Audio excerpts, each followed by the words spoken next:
दोस्तों, Britannia industries के Q3 financial year 24 के रिजल्ट में आप सबका स्वागत है। अब तक हम लोग कई अलग अलग इंडस्ट्रीज और कंपनी के रिजल्ट आप लोगों के साथ शेयर कर चुके हैं, जो आपको दोस्तों प्रीवियस वीडियो से मिल सकते हैं। आज हम ब्रिटानिया के केस में जानेंगे थोड़ा बहुत पैकेज फूड इंडस्ट्रीज के बारे में, और ब्रिटानिया से हम आने वाले समय में दोस्तों क्या उम्मीद रखें। रेडी हो आप लोग? चैनल सब्सक्राइब नहीं किया है, चैनल सब्सक्राइब कर दीजिए ताकि ये सारे अपडेट मिलते रहे और कुछ मिस न हो जाए।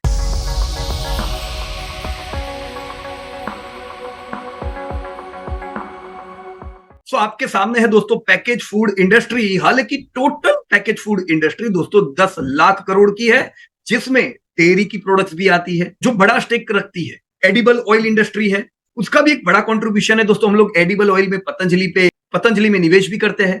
टी कॉफी भी दोस्तों इसी इंडस्ट्री में आएगा। हम लोग टाटा कंज्यूमर में भी बरसों से निवेश करते हैं दोस्तों। इन सब सेगमेंट के अलावा की कंपनीज की दोस्तों आज हम बात करेंगे। दोस्तों, ओवरऑल पैकेज फूड इंडस्ट्री में डबल डिजिट ग्रोथ की उम्मीद रखनी चाहिए, जिस प्रकार से इंडियंस की इनकम बढ़ रही है।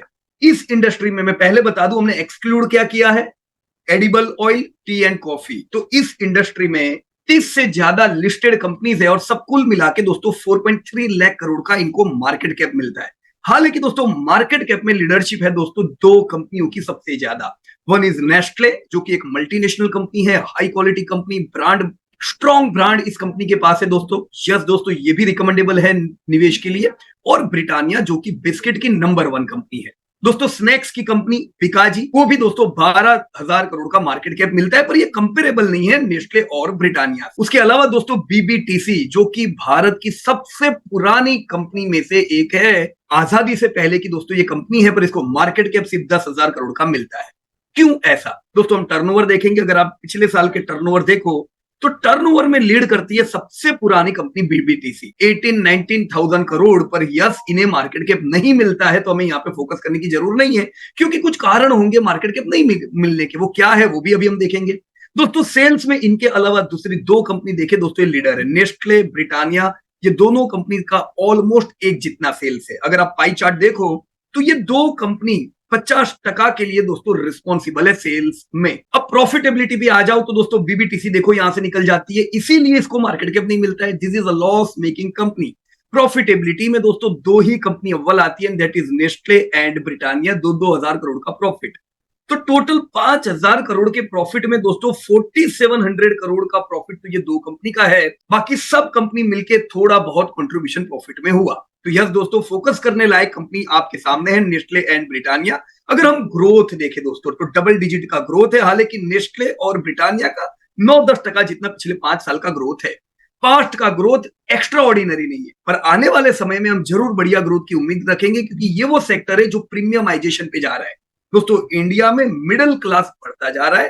पहले लोअर मिडिल क्लास की संख्या ज्यादा थी जो प्रीमियम प्रोडक्ट यूज नहीं करते। अब मिडिल क्लास और हायर इनकम बढ़ने से प्रीमियम प्रोडक्ट पे दोस्तों फोकस होगा। दोस्तों ये साल आप देखो तो खाली 4% का ग्रोथ है, बड़ा ही वीक ग्रोथ है दोस्तों इस साल। और हमने कई अलग अलग सेगमेंट में भी ये देखा होगा जहां पे रूरल कंट्रीब्यूशन ज्यादा रहता है। पर 3.5% ग्रोथ के बावजूद दोस्तों नेस्टले 14% ग्रोथ बता रहा है, तो इन्होंने अच्छा ग्रोथ किया। ब्रिटानिया दोस्तों म्यूटेड है, अच्छा ग्रोथ नहीं आया ब्रिटानिया का। बीबीटीसी नेगेटिव ग्रोथ, पिकाजी का 9% ग्रोथ है। राइट फ्रेंड्स, क्वालिटी वाइज अगर हम देखें दोस्तों तो क्वालिटी में नेस्टले अव्वल आती है। दिस इज अ डेप्ट फ्री कंपनी दोस्तों, ऐसी कंपनी पे जरूर फोकस करना चाहिए। ब्रिटानिया दोस्तों, यस दोस्तों, इनके सर पे डेप्ट है, तो लेने से पहले ध्यान रखें कि डेप्ट है इस कंपनी में। ये लीडर है दोस्तों बिस्किट में, पर हम ये नहीं कह सकते दे आर हैविंग लो डेप्ट और डेप्ट free, they are with dept. Right, नमकीन की कंपनी में बिकाजी बहुत ही कम डेप्ट है दोस्तों, और लीडर है, जो मेन लीडर है दोस्तों नमकीन में वो भी लिस्टेड नहीं है, और वो हल्दीराम है, तो इसका भी दोस्तों ध्यान रखिएगा। डेप्ट पेइंग कैपेसिटी आप देखो तो नेस्टले, ब्रिटानिया, बिकाजी, इन तीनों की दोस्तों अच्छी है। डेप्ट रेशियो सिमिलर दोस्तों, नेस्टले, ब्रिटानिया, बिकाजी, इन सबका बढ़िया ही है। राइट फ्रेंड्स, लिक्विडिटी रेशियो अगर हम देखें तो आप देख सकते हो दोस्तों, मार्जिन नेस्टले और ब्रिटानिया लीड करते हैं पूरे सेक्टर में। पिछले साल या ये साल इन दोनों कंपनियों के मार्जिन तगड़े हैं दोस्तों। इंडस्ट्री के मार्जिन आप देख सकते हो दोस्तों 150 बेसिस पॉइंट से ये साल इंक्रीज हुए हैं। तो क्लैरिटी होनी चाहिए कि ज्यादातर कंपनी के मार्जिन दोस्तों इस साल इंक्रीज हुए होंगे। आप नेस्टले में इसकी इफेक्ट देख सकते हो, 14.2% के मार्जिन 15.7% में कन्वर्ट हुए। तो ये 150 बेसिस पॉइंट की इफेक्ट दोस्तों नेस्टले ने दी है, पर ये इफेक्ट ब्रिटानिया का नहीं है। दोस्तों ध्यान रखो, आप पैकेज फूड इंडस्ट्री की बात कर रहे हो, जहां पे हो सकता है रॉ मटेरियल अलग अलग कंपनी का अलग अलग हो। नेस्ले कुछ फूड प्रोडक्ट यूज करती होगी, ब्रिटानिया की कुछ फूड प्रोडक्ट होगी, तो आपको ज्यादातर में इंप्रूवमेंट दिख रहा है। जैसे बिकाजी में इंप्रूवमेंट है, पीबीटीसी लॉस करती है, इंप्रूवमेंट है, राइट। पर ब्रिटानिया में हमने इंप्रूवमेंट नहीं देखा है। ऑलराइट, करंट रेशियो भी ब्रिटानिया का दोस्तों फेवरेबल नहीं है ये इस साल का। बाकी ज्यादातर कंपनी का आप रेशियो फेवरेबल देखोगे। ट्रेड देश उधारी दोस्तों ब्रिटानिया नेस्ले दोनों की खाली 5 या 9 दिन की है, तो बहुत ही अच्छी बात है दोस्तों। ये लोग बहुत बाजार में उधार नहीं रखते दोस्तों। प्रॉफिटेबिलिटी रेशियो देखें तो आरओई हो, आरओपीई हो या आरओए हो, नेस्ले ब्रिटानिया दोनों कंपनी का दोस्तों सारे ज्यादातर प्रॉफिटेबिलिटी रेशियो दोस्तों हाईली फेवरेबल है, राइट फ्रेंड्स। आज हम ब्रिटानिया की इंट्रिंसिक वैल्यू चेक करेंगे दोस्तों। ब्रिटानिया का डेटा आपके सामने है, आप देख सकते हो 1996 में जो मर्ज ही 600 करोड़ का टर्नओवर करती थी, 16 करोड़ के इनके प्रॉफिट थे दोस्तों। ये कंपनी एक अंग्रेज ने शुरू की थी और फिर इनके कई प्रमोटर्स चेंज हुए दोस्तों। 1999 में इन्होंने 1000 करोड़ के बेंचमार्क को पार किया, टर्नओवर वाइज 40 करोड़ के प्रॉफिट पे पहुंचे।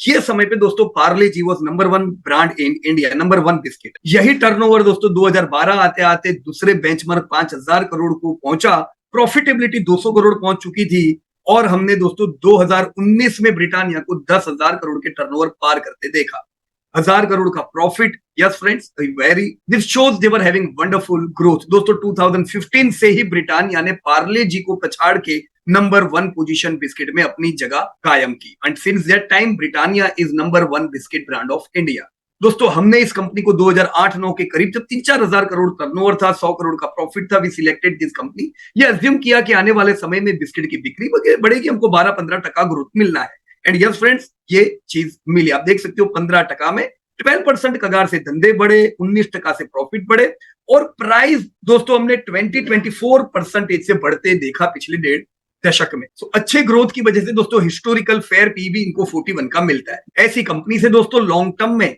हम 12% सेल्स ग्रोथ की जरूर उम्मीद रख सकते हैं। 12% सेल्स ग्रोथ, 12% प्रॉफिट ग्रोथ मैं जरूर उम्मीद करूंगा।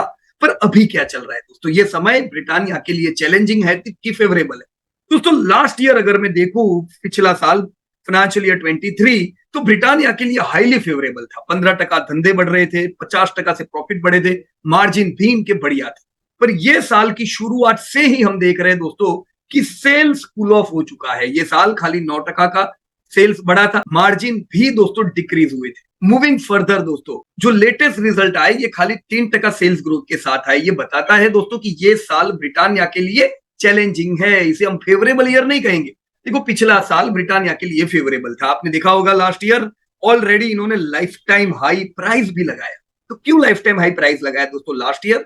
ज्यादातर कंपनी ने लाइफ टाइम हाई नहीं लगाया था, ब्रिटानिया ने लगाया। याद हो आपको तो पिछले साल ज्यादातर कंपनी करेक्शन में थी due to inflation, but Britannia के मार्जिन अच्छे थे, इनको इन्फ्लेशन ने प्रॉब्लम नहीं दिया, तो आपने लाइफ टाइम हाई भी देखा। पर ये साल क्या है? ये साल दोस्तों चैलेंजिंग है। जैसा आप देख रहे हो, धंधे 3% से बढ़े, प्रॉफिट 9% से इनफैक्ट डिक्रीज हुए। So this year is challenging, we should accept. Demand में कमी दोस्तों हमने ये साल देखी है। अगर मैं प्रॉपर सेग्रीगेट करूं, H1 में भी 4% ग्रोथ था, अभी वो और घट के 3% हो गया। इसका मतलब ट्रेंड दोस्तों डिक्लाइनिंग की है। हम ये साल Q4 के नतीजे आएंगे दोस्तों, हम 2% से ज्यादा ग्रोथ मुझे नहीं लगता है हम उम्मीद कर सकते। तो मैंने एज्यूम किया है 2% सेल्स ग्रोथ दोस्तों। अगर मैं कॉस्ट पे आऊं तो कॉस्ट खाली 1% से बढ़ी है, तो ये अच्छी बात, राइट। पिछले साल के मुकाबले 170 बेसिस पॉइंट मार्जिन डिक्रीज हुए हैं, पर दोस्तों ये लास्ट ईयर के एक्सेप्शनल गेन मिला था उसकी वजह से भी है। सिक्वेंशियली अगर हम क्वार्टर टू से Q3 कंपेयर करें दोस्तों, तो मार्जिन हमारे इंप्रूव हुए हैं, तो इसे भी हमें ध्यान रखना होगा दोस्तों। टोटल धंधा 3% से बढ़ा, मटेरियल का कॉस्ट भी दोस्तों 3% से बढ़ा है। तो ऐसा नहीं है कि मटेरियल के कॉस्ट बहुत बड़े हैं दोस्तों, मटेरियल का कॉस्ट 3% से बढ़ा और खर्चे हमारे खाली 1% से बढ़े, बट स्टिल प्रॉफिटेबिलिटी दोस्तों डिक्लाइन में है। तो ये डिक्लाइन रहेगी नहीं क्योंकि कॉस्ट फेवरेबल है दोस्तों। मैं क्या उम्मीद करूंगा? मैं उम्मीद करूंगा ये साल 2% से धंधे बढ़ेंगे, 6% से प्रॉफिट बढ़ेंगे, राइट। सो कंसिडरिंग दिस, ये साल में 16,000 करोड़ के टर्नओवर को हासिल करूंगा, प्रॉफिट मेरे 24-46 करोड़ के होंगे, फेयर वैल्यू 4,000 की दोस्तों होती है। पिछले साल मेरा ईपीएस 96 था, पी 45 था दोस्तों। पिछले साल पी फेयर वैल्यूएशन से थोड़ा ज्यादा था दोस्तों। ये साल तो इनफैक्ट ट्रेल ईपीएस डिक्रीज हुआ है, 90 का ईपीएस है। अर्निंग डाउन हुई है, शेयर भी ये साल चला नहीं है, पर पीई भी थोड़ा बढ़ा है। तो अभी हम 55 के पीई पे है, जो फेयर वैल्यू से थोड़ा महंगा जरूर है। गिरावट में दोस्तों हमें ध्यान रखना पड़ेगा। दोस्तों लॉन्ग टर्म में 2030 तक में इस कंपनी को 30,000 करोड़ पहुंचता देख सकता हूं और 2035 में बेंचमार्क 50,000 करोड़ के टर्नओवर को ब्रिटानिया पार कर सकता है। 5,000 करोड़ के प्रॉफिट पार हो जाएंगे। इनकी फेयर वैल्यू ही वो टाइम पे दोस्तों 10,000 के ऊपर। So here I have given chart. दोस्तों इस हमने 36 34 वैसे बाइंग लेवल दिया हुआ था और हमारा टारगेट अब तक का 5200 का था, जो क्लियर हो गया है। 5% प्रॉफिट बुकिंग भी हमने यहाँ पे रिकमेंड की थी। अब क्या दोस्तों, अभी जैसा हमने देखा ट्रेंड फेवरेबल नहीं है तो करेक्शन आ सकता है। 36 34 जरूरी नहीं है आए, जितना पोस्टपोन होगी उतना ज्यादा ये करेक्ट करेगा, राइट। तो डिमांड वापस आ जाती है, वापस चलेगा, पर स्टिल बी प्रिपेयर्ड दोस्तों। 36 34 आता है, ये बढ़िया लेवल रहेगा बाइंग का। और अब मैं दूसरा प्रॉफिट बुकिंग 58 84 पे करूंगा 5-1% का। ये कब उम्मीद कर सकते हैं दोस्तों? डिमांड आने के बाद, यानी अभी ये साल दोस्तों जैसे ही डिमांड आएगी हम 58 84 के टारगेट को तो जरूर देखेंगे। So this was all about your Britannia. मुझे उम्मीद है दोस्तों Q3 रिजल्ट्स आपको हेल्प करेगा डिसीजन मेकिंग में। Thank you so much and जय हिंद to everybody. Disclosure: This update is for educating purpose. We are not tip provider.